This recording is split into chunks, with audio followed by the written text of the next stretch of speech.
อนรับทุกท่านเข้าสู่รายการค้นหามาเราทีมงานพวกเขามาฮอดแล้วรีสอร์ทน้ำสามสายเมืองเฟืองไปเบิ่งภาพบรรยากาศน้ำกันว่าเป็นแนวใดพวกเขาสิพักอยู่ที่นี่คืนหนึ่ง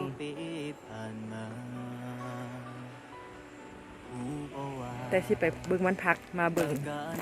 สายน้ำก่อนน้ำสามสายมีอย่างไรน้ำสามสายนี่ อุ้ย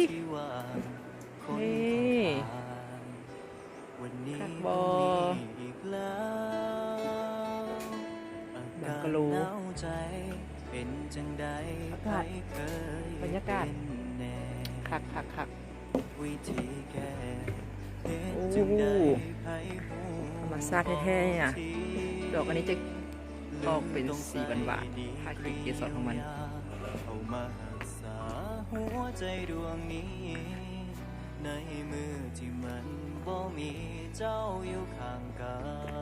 ยเก็บภาพอยู่ลุมก่อนเด้อสบายดีท่านเจ้าเมือง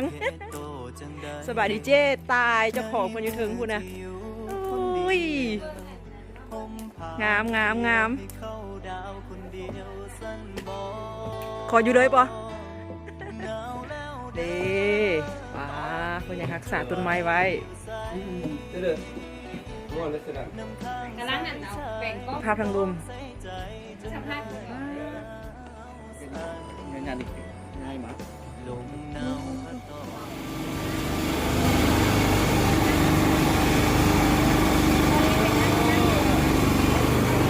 หลาย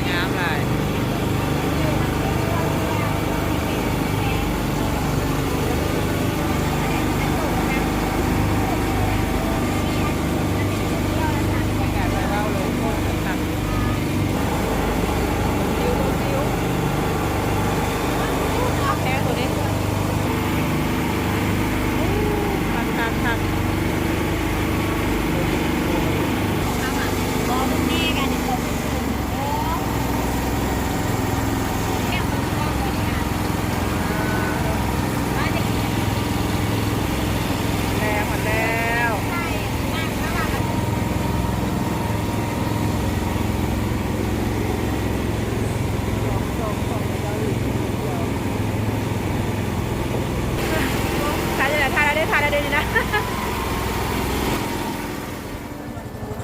แถวนี้เป็นหรอแต่ผมก็เลย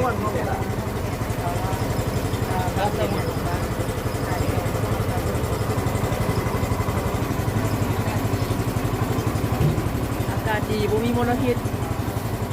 หายใจเข้าเต็มปอดเลยมื้อนี้นะคืนนึง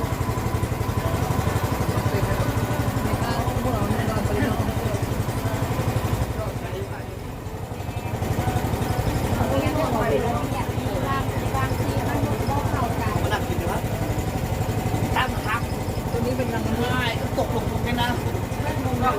พี่เย็นบนนอนน้ำก้น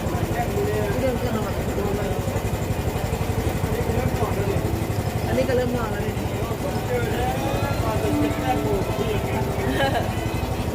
อันนี้ต้องอะไรต่างๆยังไงล่ะแต่ว่าถ้าบางคนบรรยากาศเนาะแล้วมันมีติดกันขนาดนั้นต้องเป็นโซนที่มุงกันแล้วเจ๊ใหญ่เบิดเจ๊ตาย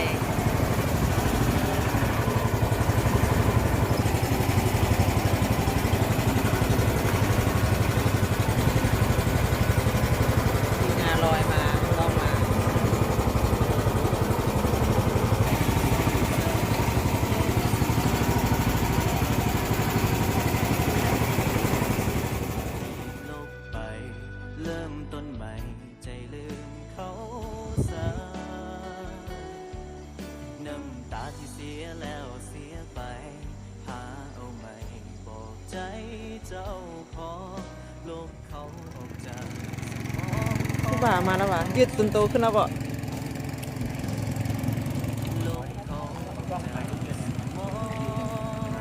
เพื่อนให้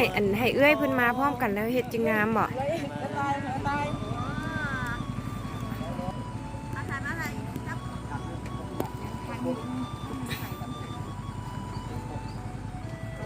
ตายมาพร้อมกันไหมตาย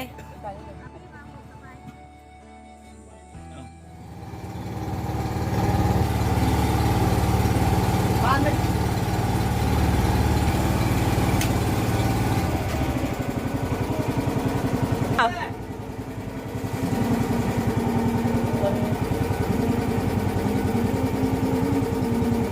เปิดหลังแต่เช้าเลยเนาะ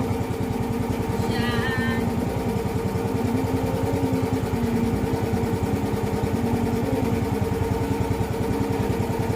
เนาะ